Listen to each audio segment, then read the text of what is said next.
Hi there. I'm glad that you could join me again today on this beautiful cloudy day in Johannesburg, late afternoon. Fantastic weather, slight breeze blowing. I'm here in my little spot again, my sacred spot. And I'd like to continue to talk to you about portals, which I started a while ago, 2 videos ago.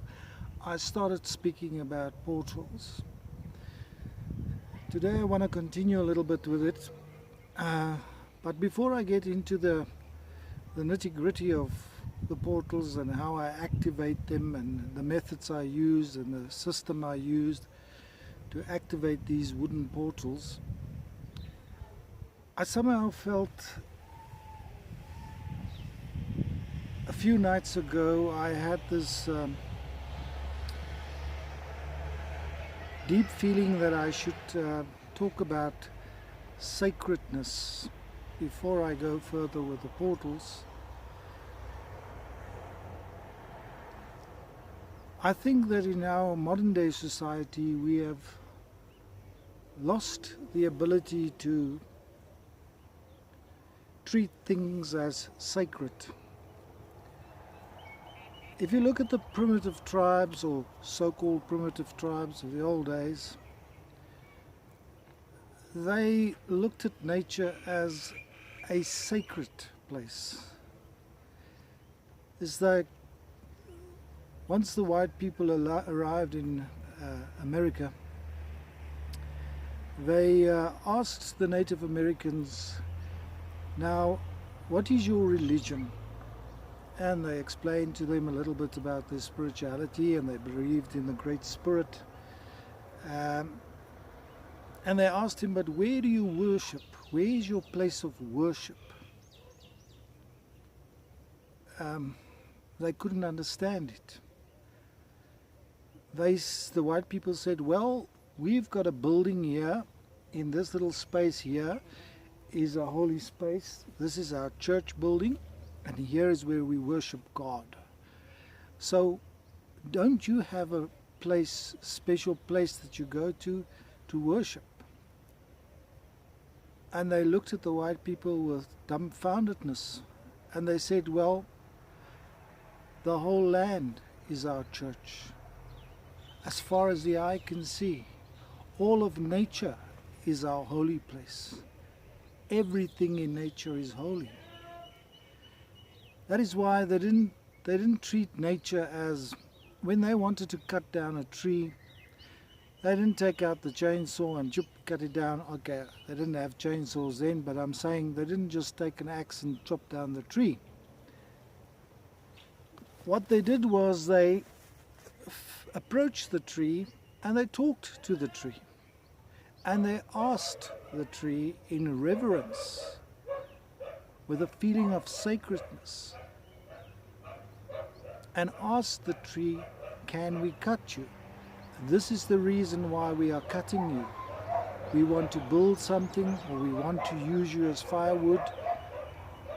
They listened to the tree, connected to the tree, connected to nature. And once the tree gave its permission, only then did they cut it down.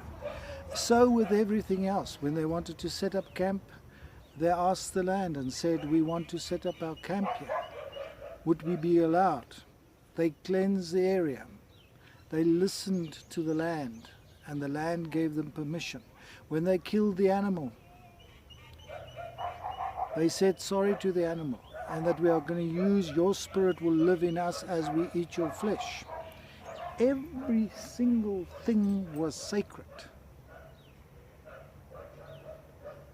All of nature, the plants, the animals, the tree, the water, the mountains, you name it, it was sacred to them. They understood the holiness and the sacredness of things because they realized there is a consciousness, a being to everything. Whether it be this little piece of grass, whether it be the biggest tree, the biggest whale, the biggest whatever, it contains being, a consciousness, a personality.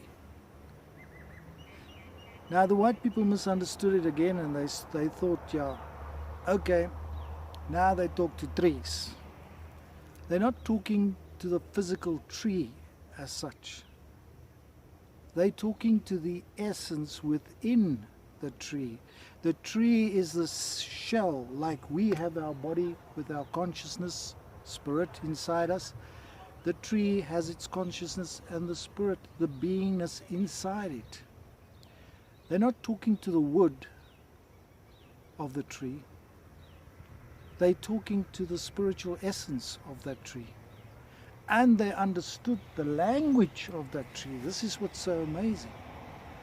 They could understand what the tree is saying to them, and they could speak to the tree, and the tree could listen to them, give them advice, communicate it with them. So with all of nature, they looked at the clouds and they could foresee there's war coming. The clouds spoke to them because they treated the clouds as sacred, with beingness. And I think that is what is missing major time in our society, in our world, because we are cut off from nature. You wake up in the morning in your house, you go out to work. When do you feel the sun upon you? When do you feel the air in your face? When do you touch nature? That is why with my first video I explained the importance of actually getting outside in a little bit of a natural area, even if it's not a totally natural area, even if it's a park area.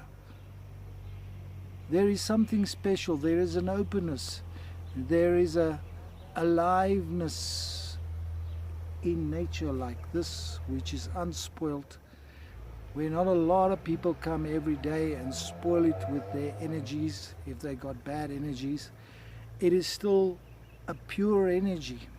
That's why you go into a pristine forest, you experience the pure consciousness in everything. It hasn't been tainted by a human consciousness with bad intentions. That's why my portals I make from wood that I source. I shape it maybe a little bit. I put one intention on it and leave it as the natural wood coming from the forest, without layers and layers of attention. I can't take a piece of a wooden table and use it for a portal, because humans have put various intentions on that piece of wood. It was intended to be a table. Its function was to be a table. So that is his main intention for that piece of wood. Now if I take that piece of wood and I want to activate it as a portal, I first have to remove that intention. And that is why portals can't be found in man-made things, because they got levels and levels of intentions spoken to for other uses. That's why I like to use pure wood, as direct from nature as possible, which contains that true consciousness, that open, that pure consciousness, which can immediately hear when you speak, when you activate and you connect to that consciousness inside that wood. You can speak to it and it can hear you and it can speak back to you, and it can radiate whatever your attention is in an area, another area where you want to put this portal to solve problems. But the whole act of activating a portal is a sacred act. It is a holy act. It is not just taking and I speak to a piece of wood and boom, there it is. I've got a portal and it's radiating this intention.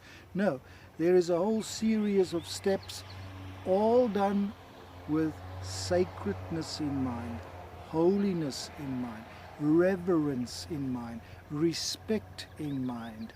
You treat it as a living being. You don't step over it and barge in and try to activate a wooden portal. So I think that is what we're missing. Before you even venture to activate a portal or to deal with portals, you got to have this concept of sacredness deeply ingrained in your being, and then the portals will respond. You can't come with a false intention. You can't come with a irreverent attitude towards portals, towards nature.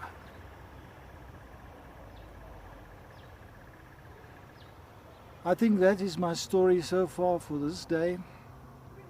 Think a little bit on that word, ponder a little bit, meditate a little bit on that word, sacredness, and its true meaning. If you walk around everywhere with this attitude of sacredness, you walk in a different way. You walk and your being flows through with another kind of an energy, a holy energy, a loving energy, an embracing energy. Yeah, that is what I wanted to speak about today. I hope you enjoyed this video. I hope you find some lesson in it, something that connects to your spirit. And I'll see you on the next video. Thank you so much for watching. You be blessed, and may you walk in sacredness. Thank you.